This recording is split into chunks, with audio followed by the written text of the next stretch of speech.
as he saw that and there was a difference of 4,000 whatever, I imagine, yeah, that it He was was the more offended. psychological reaction of, well, yeah, this guy is Tell me how to acting do my like, job, pointing out my mistakes, right? yeah, So you want to avoid that whole thing. Like you'll even notice in the program where I talk about, you don't want to make it you against the adjuster or you pointing out mistakes or like saying you did this wrong.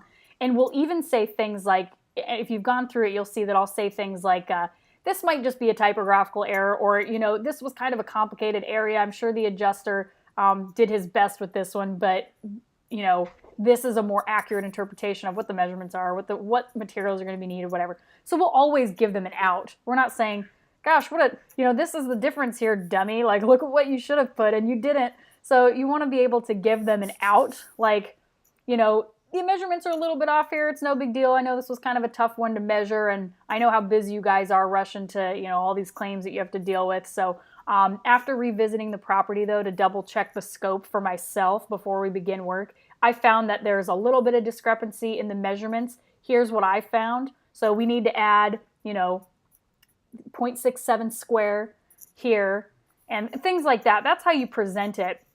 And you can look and see tons of examples in the program where I go through like a dozen claims, and you can see exactly how I present those differences in a way that can you tell isn't me pointing exactly where that fingers. is, Becca? Yeah, Because I have kind of struggled with that. You've got so much stuff there that I've had Michael kind of almost build like a table of contents for me yeah.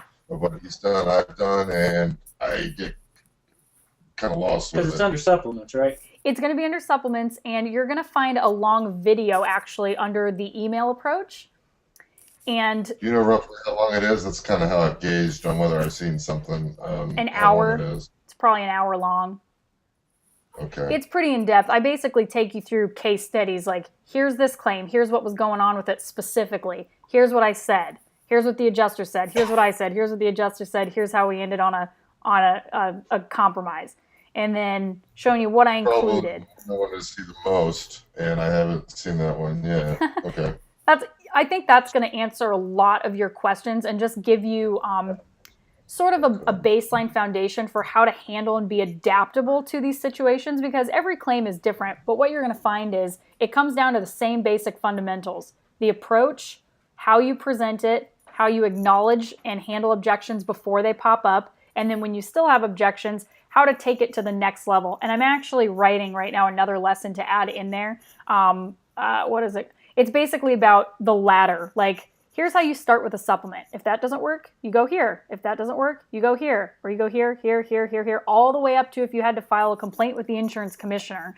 So that might also help you in terms of like, okay, now that he's saying no, because that's expected, like that's their job, don't forget, what do I do next? Because I think that's where you kind of are right now is like, okay, I'm doing the first few things that I understand how to do, but as to be expected, not all of it is just like magically gonna produce a check and no combat whatsoever.